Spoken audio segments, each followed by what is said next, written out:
Bonjour Eric. Bonjour Cécile, bonjour Patrick. Vroom vroom alors ce matin. Oui, alors vroom vroom, parce que dans l'édito Éco, alors c'est vrai, la célèbre Twingo de Renault, c'est fini. Quelles en sont les raisons alors ?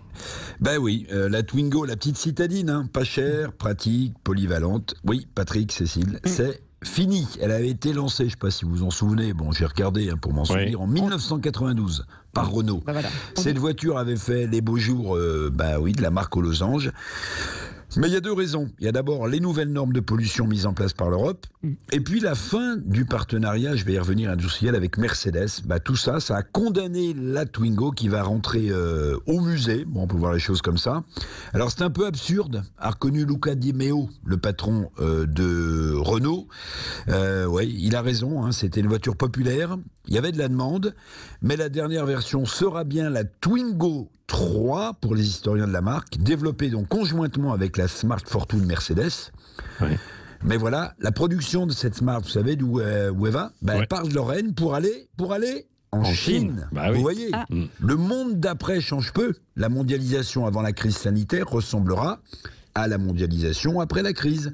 La Chine incontournable attirera toujours les délocalisations et donc nos emblèmes industriels et nos emplois. Oui, mais la Twingo, elle va être remplacée par d'autres modèles populaires quand même aussi, non ? Parce que les amoureux de Renault vont pouvoir peut-être, j'imagine et j'espère, se consoler, quoi. Oui, ne pleurez pas tout de suite, Patrick. C'est la R5 électrique qui est appelée à remplacer la Twingo. Vous savez, le vintage chez Renault, on en avait parlé sur Sud Radio un matin, c'est le retour aux racines, c'est le retour au roman national de la marque. Seul souci, il est de taille, pour le consommateur client. C'est que là où l'entrée de gamme pour une Twingo, c'était d'environ 12 000 euros, il faudra débourser 20 000 euros pour la R5 électrique. Plus cher, forcément. Bon, allez, ciao Twingo, on ne t'oubliera pas quand même.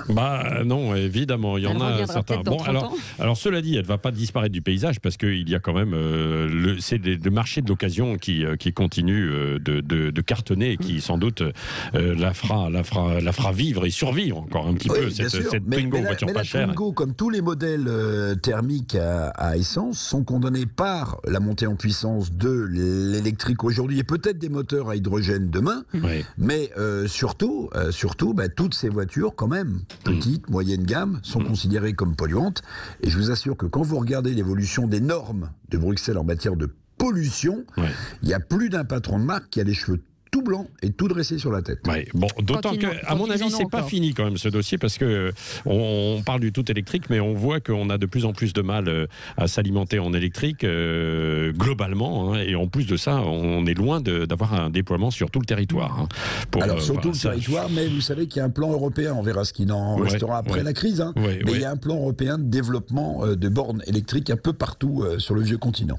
À mon avis, il va y avoir effectivement du temps. Merci Eric Revel, vous pouvez rester avec nous si vous le pouvez tout à l'heure pour le petit déjeuner d'actualité à 9h moins le quart. Exactement, et dans un instant la chronique humour avec Cédric Cizer. Restez avec nous.